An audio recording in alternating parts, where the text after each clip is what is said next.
Hey sports fans, and welcome to the Business Fixer podcast, where we believe that clarity is king and simplicity is queen. I am your host, Haroon Rashid. Today we have a special guest, the one, the only Mr. Carl Pullein. If you don't know Carl is a very interesting guy. He's a YouTuber with, at the time of recording, over 83,000 YouTube subscribers, and he is the man when it comes to productivity tips. He's definitely somebody that I've wanted to have on the show for a long time, and we finally have it. In this episode, Carl is going to walk through some top productivity tips for business owners and executive level employees. You're going to get so much out of this episode. Everything from how to use a calendar, how to get control of your time, how to manage email, how to not panic when something quote unquote urgent comes across your desk. So listen, I'm just so excited for this episode, so we're going to get right into it. So without further ado, here's Carl. What's the biggest challenge that you find executives face when it comes to productivity?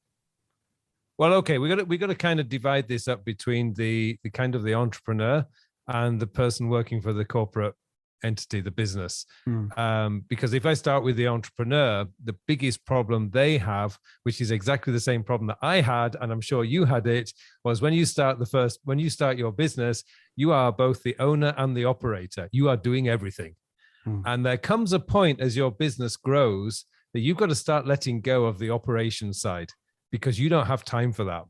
You've got to own the business. You've got to be looking ahead. You've got to be anticipating potential problems. I mentioned my friend in Scunthorpe. He started a business on Amazon for business. AFB. It's something like that. I think it's called AFB. His whole business was basically Amazon. And then one night, while he was out with his friends, I think it was a Friday night as well, so there's a few beers going down, I guess. And around about 11 p.m., he gets an email from Amazon saying, "We've shut you down because one of your products doesn't comply with our regulations." Whoa. And it's like, oh my God, my business is just gone.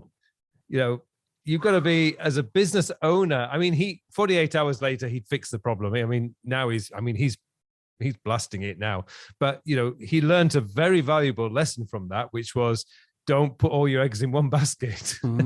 So obviously he's diverged now, and he's got many supply lines now. So I mean, that would never be a problem today, but it's kind of the wake up call. If you're operating the business and you're owning the business, you never have time to think ahead and to anticipate those potential problems. So the entrepreneur needs to be looking at, obviously when you first start, you do have to do everything because we don't have the cash flow to pay for somebody. But as soon as you can, you need to be offloading a lot of that operation stuff. Start off with the admin and that sort of thing. You just don't have time to do it. But then once you become like focusing in on the ownership side, then what is that core work? What's the money work? The work that's going to generate the income in the future. As well as making sure it's coming in today, but that's usually the operation side. But as a business owner, you have to be anticipating, you have to be growing, and that takes time. It's not something you can do, 5 minutes here and 5 minutes there. It's a lot of thinking, and it's very uncomfortable when you have to do that switch as an entrepreneur. Now, a business executive working for a corporate entity, that's a different ballgame because you have a lot more support. But again, there's a little bit of the operations and the leadership coming in here. As an executive, your role is to lead. It's not to manage. That's the manager's job. And I find a lot of the business executives that I've worked with in the past, the ones who are really struggling with productivity, they find it very difficult to let go of some of the things that really is more management and not leadership.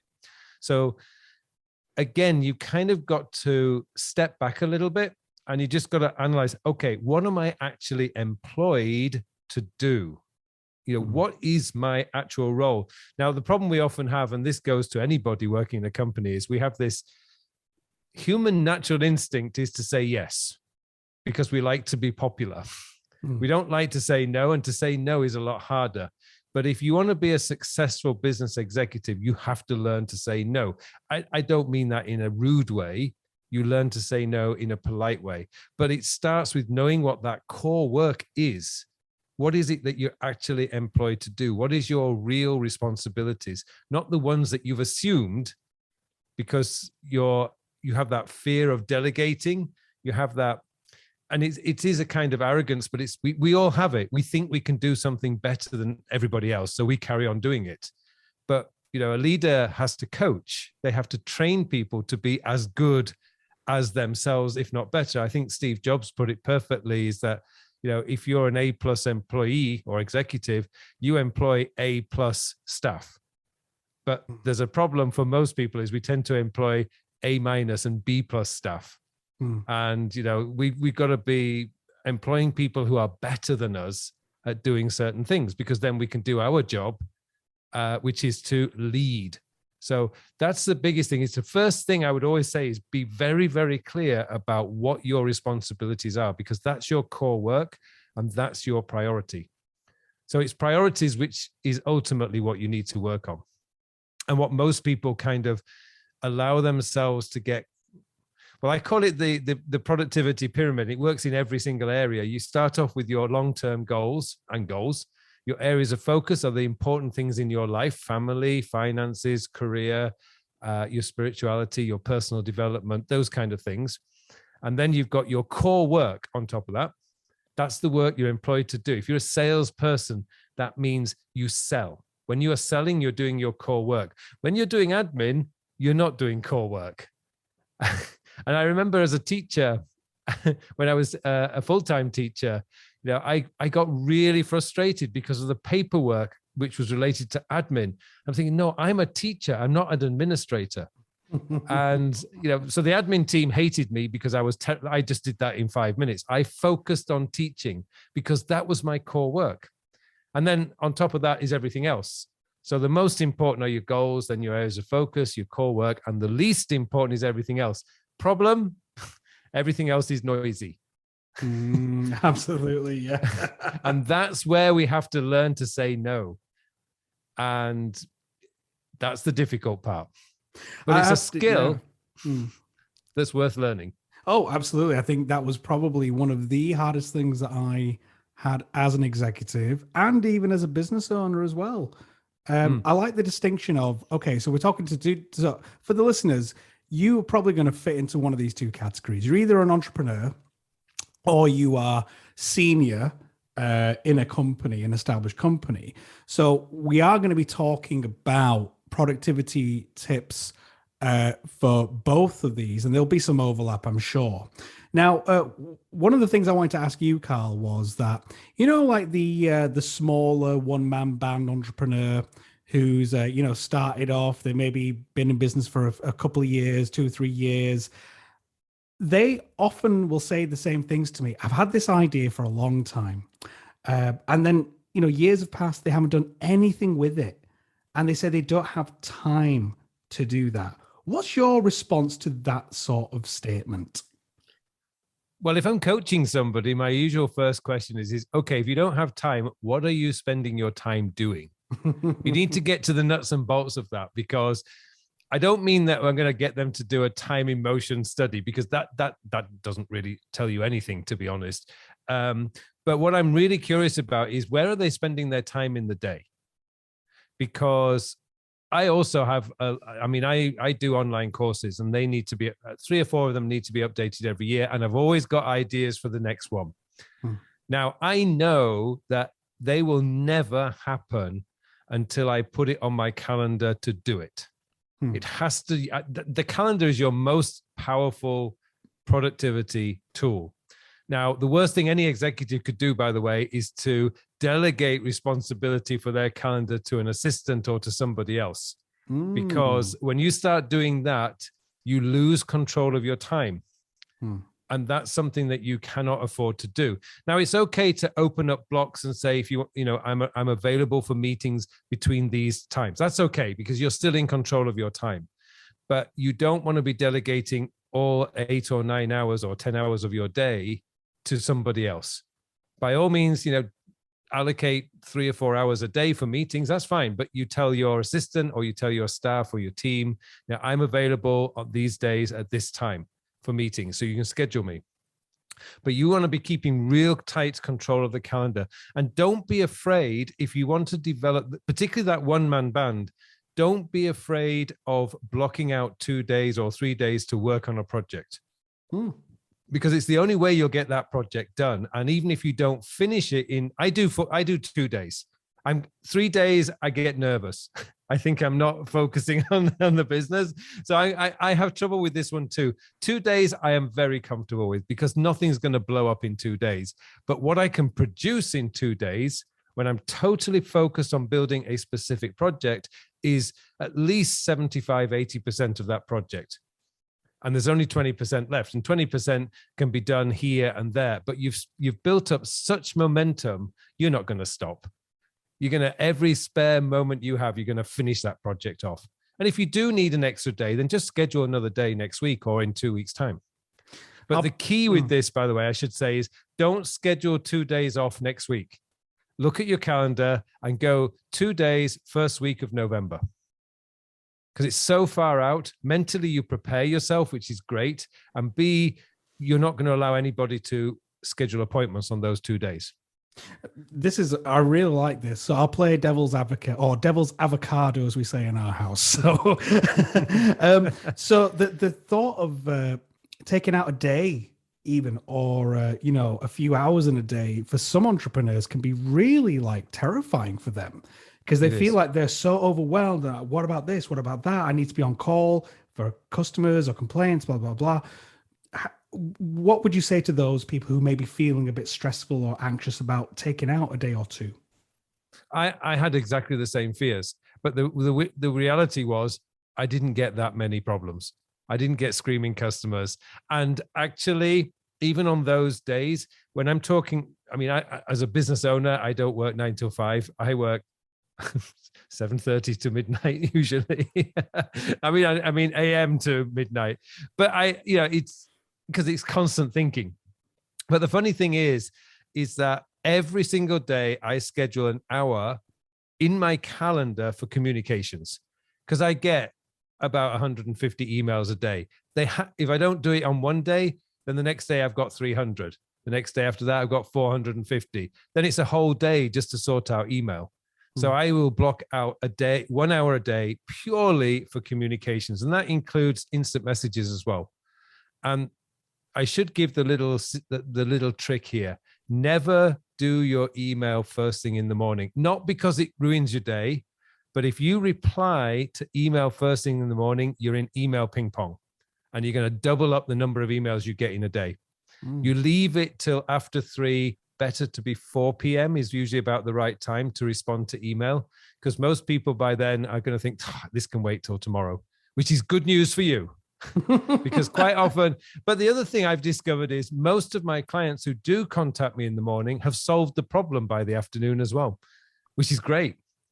And the beauty of the email is it's not an urgent medium anymore. We don't use email for anything urgent. And if somebody's doing that, you've got a very good excuse. Just say, well, I don't check my email that often. If it's urgent, call me.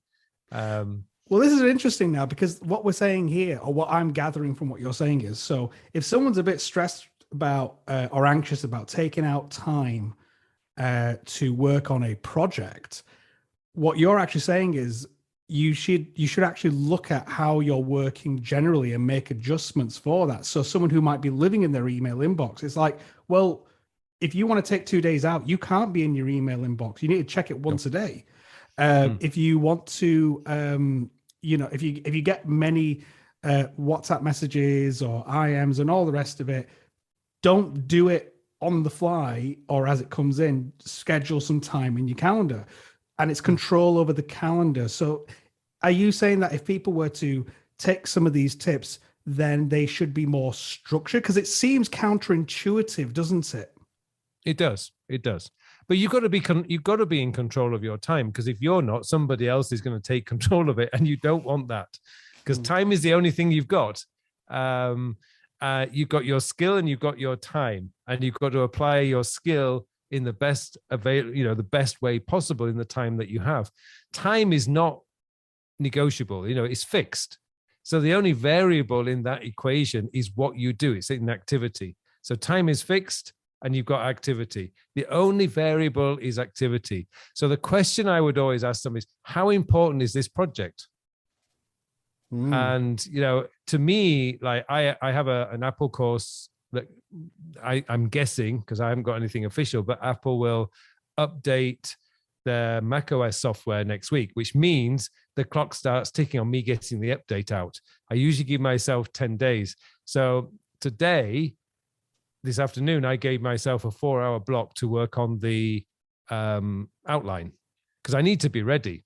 Right. And if I don't, I could ignore that project, but that's like throwing £10,000 away. Do I want to do that? No, just because I really have to be in my email inbox. My email inbox is not going to give me 10 grand. But my project is going to do that. I'm also up against a bit of a timeline because we've got Black Friday coming up in the 3rd week of November. So that's now about five weeks away. So I need to get this course out well before that, or else it's going to buffer up against that. So, I haven't got, the way I look at it is that 10 grand is more important than any email that I'm going to get over the next 5 weeks. So I know where my priority is. No, of course. I heard a great quote today. I don't know if it was Warren Buffett, but it said something along the lines of, wealthy people invest in time, poor people invest in money, or something like that. It's something like that, yeah. Yeah, I think I've heard something similar. Yeah, really interesting that. So what I'm really picking up here then is the calendar. Now, I don't use my calendar as effectively as I should do. I have a to-do manager. I use Todoist. Mm-hmm. Are you using the calendar as a sort of to-do task manager sort of thing? Can you just walk us through how you use a calendar? So the calendar for me is, I got to be very careful because there is a concept called time blocking. Now, time blocking to some people means you block every minute of the day.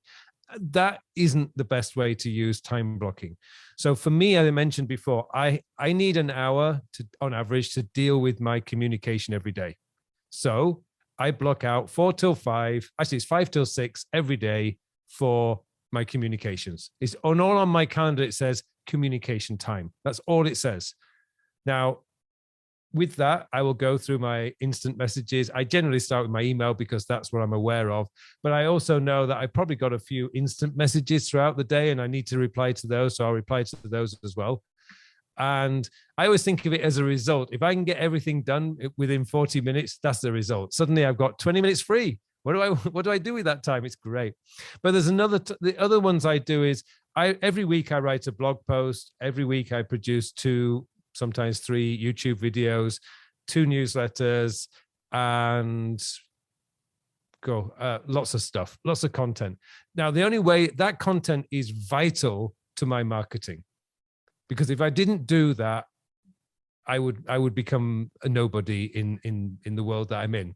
So I have to do, I understand the importance of that marketing. So I have to write every week. I have to do the podcast every week. I have to do the YouTube videos every week. It's non-negotiable. So it's non-negotiable. It has to be done. So it's on the calendar. Mondays are my writing days. Fridays, my YouTube recording days. So I get the podcast script written. I get my blog post written. I try to get my newsletters written on Monday, but I'm usually crossing over into Tuesday morning to do that. I have 90 minutes on Tuesday morning for writing. So it's catch-up time if I need it. But the rest of the day, like the afternoon, it's free. It's clear. So I can deal with those emergencies. So, I think Amazon sent me an email the other day saying I have to do my US tax documents. Basically, I just have to declare that I'm not a US citizen. It's a 20-minute job. The afternoon, that's when I would pick that up and just get it done. Well, that really lends in nicely to another thing, and I guess it is going to be connected to the calendar conversation, which we were having. How do you deal with quote unquote urgent things that keep cropping up and ruining your daily plan?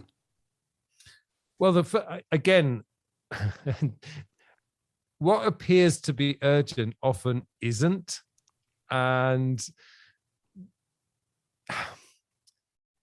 see, I've kind of trained myself, and I do get my clients to do this as well. I kind of train them to stop reacting immediately to an urgent, well, I would say email, but if you get a phone call, you just have to deal with it. That's just, I mean, phone calls are generally the most urgent form of communication, I suppose, except for banging down your door.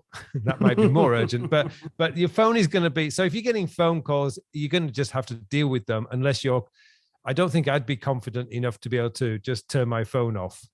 But, particularly if I'm in the same time zone as my customers, I'm generally not in the same time zone. So I don't have the phone. So if it's a phone call, you're just going to have to roll with it and deal with it. But it doesn't mean that you have to react immediately to whatever you're being asked to do. A lot of what you essentially, before I came to Korea, I worked in a law office. I trained as a lawyer, as a solicitor. And I learned very quickly that when you work in a solicitor's office, we were dealing with domestic property. It's kind of boring life, but I was dealing with domestic properties. But on the day of completion, to the client, that's really, really, really urgent day. But I've got the experience. I probably closed hundreds of house purchases. I know the process. I know everything. I'd get calls at 9 o'clock in the morning, say, the money's not in the bank. The money's not in the bank. And I'm thinking, no, it won't be, not until 1 o'clock. Mm-hmm. But they don't know that, even though we did tell them. Yeah, they only listen to what they want to hear. So my role really a lot of the time for those urgent phone calls was just to calm them down. But my experience told me that it wasn't a major problem. I mean, if the money hadn't got into the account by 4 p.m., then it was a problem. But we had strategies for dealing with that if we had to. So your experience as a business executive, particularly, or as a business owner, is it comes with experience, but you will learn strategies for dealing with the most common complaints. And we all get, we all have common complaints, very, very similar complaints. So, we learn a strategy for dealing with them, and we need to be the calm voice in that crisis. Totally. The worst thing you can do is become stressed with it, because there's always a solution. There is. I mean, I remember even as an executive that I remember reading this book. I think it was The 4 Disciplines of Execution, and they called it the whirlwind. And they said the whirlwind's always going to be there. When has there ever been a day that has never been there? And as soon as you come to terms with that, you feel a bit like, relaxed. And when people would come up to me as an exec and say, "Oh, Haroon, we've got something urgent," and I would say, "Is it actually urgent?" And I'd use that word "actually." And you know what? I would say 7 or 8 times out of 10, it wasn't urgent. So the vast majority, it wasn't urgent. And quite often, if it was something, it was usually deadline related, because they had not got their ass in gear and actually got the thing done. So I'm like, well, it's your problem, really, isn't it? Why is my desk not full enough as it is? So, adding to that, actually, I remember when I moved all my online courses to my own online learning center. And I remember when I first started, I used to get emails saying, I can't log into my account. And I would be panicking in the early days, because, oh my God, what's going wrong? Has my system gone down? And I'd go in and I'd realize, oh, these guys are logging in the wrong email. And so eventually I started to realize that as long as I don't panic, then the problem can be resolved within a couple of hours, and the customer's always happy. The only thing I suppose it's like the IT experts is you get a little bit tired of people having the same problems all the time. And you go, I think it's called The IT Crowd, which is a great show which was, have you turned it on and off? And I was thinking, yeah, I'm getting very much into the similar situation. So he said, my email isn't, or my password is what I usually get. My password isn't working. And I usually check their email, go into my system and say, well, you don't have an account. And then I get an email back, oh, sorry, I was using the wrong email. Yeah. But as long as I'm calm, the problem is usually solved. I would agree with that. I mean, people trying to steal your time or derail your daily plan is a big thing, because I used to always say to people that you need to protect your calendar with fire. You need to make sure that no one apart from the CEO or maybe your personal family, like your wife, your kids, or whatever, have the right to come in and change that thing. Everyone else, I mean, I would say to people, they would say, Haroon, I need to have a meeting with you. I'd say, okay, do you actually need a meeting with me? Think it through. Yes, I do. Right. Put 10 minutes in my diary and send me the agenda beforehand. Carl, do you know how many people used to put a meeting in my diary? Not that many. Not many. Because I would see them in the hallway later on and go, hey, I'm still waiting for your invite. Oh, it's okay. I sorted it out. Brilliant. It's human behavior management, really, isn't it? It is. And actually, one of the tips I give when I'm working with companies is, with productivity, is it all starts actually as an executive, it all starts with the communication. And a classic example, and I love this example, is if you've got a problem with a customer, or an easier one is to say, if you're following up an order, you're waiting for an order to come in. You say to your staff member, can you follow up this order? So they'll make a phone call or they'll send an email. A few hours later, you go back. Did you get in touch with the customer? Yeah, I followed them up. I'm just waiting for a reply. Well, now you've actually caused yourself a problem, because that's not being very productive. Was the outcome for your staff member to make the call? Because as far as the staff member's concerned, they've done their job. They sent the email or they made the call. But if you what you really want is, I want that order in. So that's the objective. So you tell the staff member, your team member, get that order in. That sounds a bit aggressive, but you do it in a bit softer terms. But that's the objective. But when you've got a team of people working for you who have a clear set of objectives, as an executive, you're going to have a lot easier life. Because you're not going to have staff saying, oh, I did call them. They say, okay, we need to have a conversation here. The objective was not to make the phone call. The objective was to get a result. This is the result I want. But it comes back to communication. Communication, absolutely. Communication is key. What would you say to people in terms of productivity, in terms of people who say, I don't like digital, I'm paper-based? Do you have any kind of recommendations on what kind of tech or non-tech people should be using? Well, my advice to everyone I work with, actually, and is even with my online courses, is to say, you work with whatever works best for you.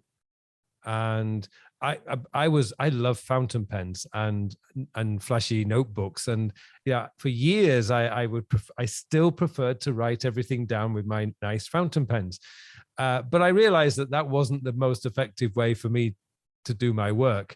And eventually I did go digital completely, but it was uncomfortable. But I made it work. But you don't have to do that. I mean, I love technology as well, so that was a bit of an advantage. But I think you've really got to find a system that works for you. One of the most powerful productivity systems out there, and it's 100 years old, is this concept, and yet it still works brilliantly today, is before you leave work today, you write down the 6 most important things that need doing tomorrow on a little post-it note and leave it on your desk. So when you come into work in the next morning, your planning is done. Those are the things you start with. You start with the one at the top, which is the most important, and you work down the list. If you don't finish the list, whatever's left gets moved over onto the next day's list. That's 100% analog.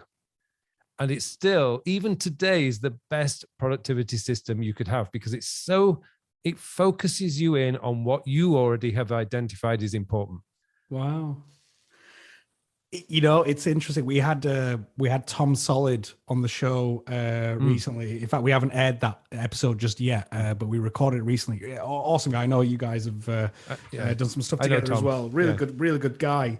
And we were talking actually about how I said I'm on the ninth iteration of my system at the moment, and previous iterations of my productivity system, it was a beast. Like it would take me more time um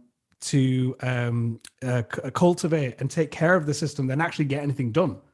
I had lists here, there, and everywhere, and apps here, there, and everywhere, and paper here. Oh gosh, it was a nightmare actually. But now I'm whittling it down to just a couple of inboxes here and there, and that's it. I do it. But I like that idea about the post-it note. Six I things. mean, Does if it you were have to to be? do, by the way, if you're to, yeah, well, six is it's called the Ivy Lee method, and six was the number that he decided was the optimum number. But you can do it in Todoist. I do it in Todoist now. I just use my flags. So I have my flags, which I will the day, you know, before I finish the day, I look at what's on my list for tomorrow, and I just flag the top. For me, it's about 6 to 8 tasks that really must get done. The other tasks are not necessarily unimportant, but it wouldn't be the end of the world if I didn't do them tomorrow. So I'm looking at, again, it goes back to what I was saying at the beginning. When I'm making those decisions about what am I going to be working on tomorrow, it always starts with, well, what's my core work here? You know, what is the, it sounds a bit, it sounds a very, very capitalist, but what's my money tasks here? But to me, it's more about like the marketing has to be done. As I mentioned before, it's non-negotiable. I will take 2 weeks off at Christmas. The last 2 weeks of Christmas, I will stop writing content and preparing content. But for the rest of the year, I will create content. It's non-negotiable. So that's always going to be on my list. It's always flagged. For a busy entrepreneur, let's say, how do you think that they should plan their quarter, month, week, day? What are the kind of top tips you can give? I mean, you've got the post-it note thing there as a practical thing. What are the other kind of things that they should do to get themselves set up for a week, let's say? Well, I would always, now this is something that I've experimented with for years and years and years. I've tried Friday afternoons. And it's basically doing what David Allen wrote a book many years ago called Getting Things Done, and he introduced a concept called the weekly review. Now, the problem I found with the weekly review was it took way too long. You're reviewing a lot of stuff that doesn't need reviewing, and but then you don't know what you should and shouldn't review, so you just review everything. And so a few years ago, I came up with a different concept, which I now call the weekly planning session. It just better helps me. And essentially, what I think, what are my objectives for next week? Or you can say, what are my results for next week? What results do I want next week? Now, when you start with that question, you can either go through your system. If you're using a digital system, you can go through your projects, you can go through your to-do list, and you can look and think, right, I really must do this next week. I must do this next week. But you're going to come up with quite a serious number when you do this the first time.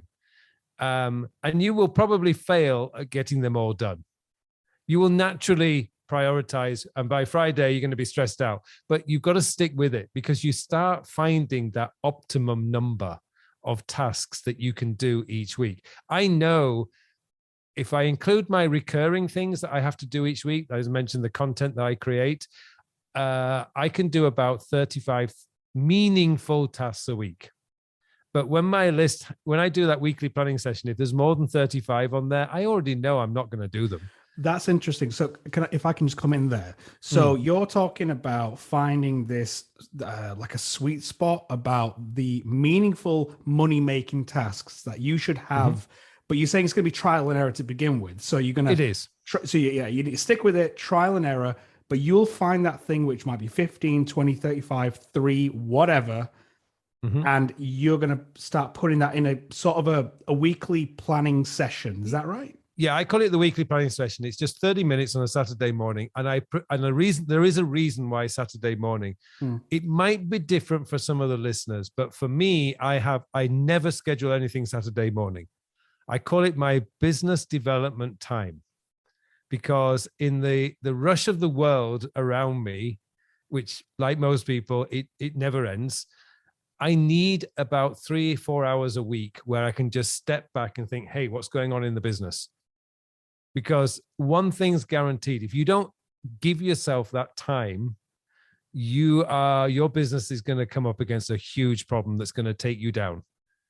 And every successful business person I've come across has at least a couple of hours a week where they step back and they just look at the horizon, if you like. They're looking ahead. They're thinking, right, what's coming up? What do I need to be aware of?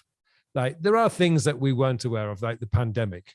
I mean, nobody could, we couldn't guess that. But actually, I remember I flew over to, my parents live in Ireland now. So I flew over to Ireland in March last year. And when I flew, I thought, yeah, we're not going to be flying soon. You could just sense it. So that's when I first had the idea of shutting down my English business, which I'd wanted to do for a long time. So I thought, whoa, if I can't meet up with these students, I've now got a perfect excuse for saying, okay, I'm going to have to close this business down. And it was, but I'd already had that idea on the plane because, it's a 10-hour flight. So what else am I going to do? So I was just thinking of the business. I was thinking, right, now I can really develop my productivity business. And so this was before, I think, China had gone into lockdown fairly early, but most of the other countries around the world, lockdown. I mean, no, we're a free, peace-loving country. We're a democracy. We don't lock people down, but they did in the end. But I just sensed that something was going to stop us. You could just sense it. And it obviously it did happen. I think it started happening in around about April. So, but I just got a feeling that we're going to go into lockdown. Now, I never, ever felt it was going to last as long as it did. I thought we might get 3 or 4 months. Like if you're in Australia, almost 18 months, so they've been locked down. But that's, if you don't have time to think about those things, about how you can get your business ready for those kind of situations. And the pandemic is a classic example of the unknown coming up. But we always get a bit of a warning. And we did with the pandemic. But you had the space to think about things and look at your business from a different perspective. And I think what you're saying there is, whether it was a 10-hour plane ride or a Saturday morning, we need to, I think what I'm taking away from that is consciously creating space to think, right? Yeah. And you advocate Saturday morning or Sunday afternoon or Sunday evening, just if you're a business owner, you have to do it. You need that time to think, because you're going to miss something big eventually. And you could see it with Kodak. If you read the case studies of what happened to Kodak, the executives in Kodak were not looking ahead. It's the reason. It's the same with Nokia, actually. Nokia was the same. I mean, Nokia is doing something different now. The company still exists. It's doing very well. But in their Nokia mobile phone business, I mean, I remember before I came to Korea in 2000, everyone had a Nokia phone. I mean, there was Ericsson and there was Siemens, but it was mainly Nokia. You wouldn't believe that within 10 years they'd be gone. But they were. And you know exactly, if you look at the case studies, the executives were not looking ahead. They were looking backwards. And, you need, as a small business owner, particularly, you've got to carve that time out. And for me, it's Saturday morning. And I love that time as well, because I won't make any appointments. I don't even look. That's the one morning that I won't check my email at all. I don't even open it up until I've done that business development time. And all I'm doing is just going through my notes app and looking at my ideas, and also looking at some of my competitors to see what they're doing. Let me ask you a couple of questions then around, because I'm just thinking about the people who are listening to this are going to be freaking out at some stuff. So let's start with email. Let's go on to that for a second. So for people who live in the inbox, and I'm going to hold my hand up like an AA meeting and say, my name is Haroon and I'm an email addict. Okay. For people who are anxious and live in the inbox because they fear they're going to miss something, or they're fearful of a particular client that they have or whatever, what tips could you give them to help them come out of the email inbox and get to checking it once or twice a day? I'm giving away my email secrets here. Okay. So when I say that I have a communication hour between 5 and 6, it doesn't mean that I'm not looking at my email. So I am very aware of what's coming in all day. I mean, I get the little notifications on my computer. It tells me if something's coming in. Right. So I know what's come in. But my little secret recipe is a simple inbox, a simple folder called Action This Day. Now, I stole Action This Day from Winston Churchill. By the way, he was an email genius, I think. But no, the story of Action This Day is a really simple story. When he was prime minister in the war, he had this big red stamp made which had Action This Day on it. And any document that came in that needed action, he'd stamp it in big red letters, Action This Day. And I just love that phrase because it's got everything you need in there. The emotion, Action This Day, it's got to happen. So when I see these emails come into my inbox, I'm just looking at it and I'm just going through some simple questions, which is, what is it? Do I have to do anything? So I would say 70% of my email gets archived. Probably about 30% I have to do something with. Now, more often than not, that's a reply. But I've learned and I've forced myself to believe this, and it is absolutely true. Nobody uses email for matters that are really urgent. So there's always a clue. Somebody's sending you an email and it's got urgent in the subject line. You know that's a lie. You can, in fact, actually, those ones just make me laugh because I realize that, well, I'm not going to be replying to that in any form of urgency. But what I do is I put it into Action This Day. Now, hopefully, most people are using Apple Mail or Outlook because in those applications, you can reverse the order. So the oldest email will always be at the top and the newest one is at the bottom. You don't do that with your inbox. You do this with the Action This Day folder. There isn't, unfortunately, a way of doing that in Gmail, I'm afraid. You just have to start at the bottom and work your way up. But if you're using Outlook, you can reverse the order. So whatever happens, every time you go into that folder, you've already made the decision it's actionable. So you've got to do it. And if you start at the top, it's always the oldest, therefore it's always the most urgent. Now, I actually have a rule that I give myself, which is anything in that inbox must be replied to within 48 hours. Now, I'm usually 12 hours, but I get a lot of email these days, and sometimes I get behind. So I've extended it to 48, but I don't remember any time missing that deadline. And the beauty of that is when you reply every email within 48 hours, you get people, thank you for your quick reply. And I'm thinking, but it was 40 hours. That's not fast. So I'm thinking people must be really bad with email. Yeah. If they're thanking me for a quick reply, if I'm replying, within 48 hours. So, but that way I don't miss anything because anything in my inbox, simple 2 questions. What is it? What do I have to do? If I don't have to do anything and I want to keep it, I archive it. I'll delete it if it's a newsletter that I'm not, doesn't have anything interesting. So are you, you're conscious of things as they come in. Are you like checking email, I don't know, a few times a day and just kind of move them into the Action This Day folder? Yeah. So you're not living in it. How often do you check your inbox then? So, okay, let's say taking a Monday morning, I need 90 minutes to write a blog post. I don't look at email while I'm writing, but I finish that blog post. I'll check it then. And then I'll start writing the podcast script, which is a bit longer. It's about 2 hours. So again, 2 hours, I'm not checking anything. And then after I finish it, it's just a break and I just go in and clear it out. I'm not replying to anything. I'm just archiving, Action This Day, deleting. That's it. The 3 choices really that I have.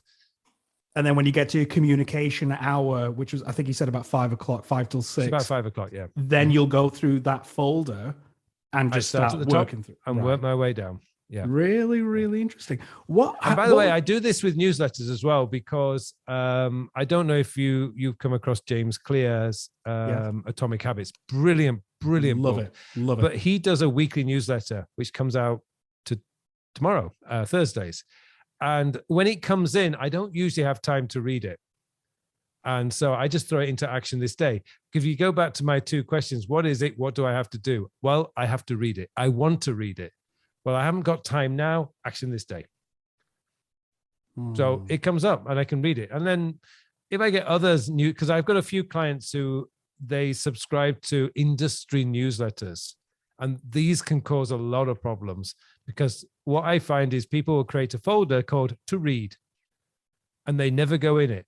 And then it's like 300-400 things to read. And I will have to ask them at some point, say, when are you going to read those? Maybe sometime. I said, well, how long do you think it will take you to read 400 emails?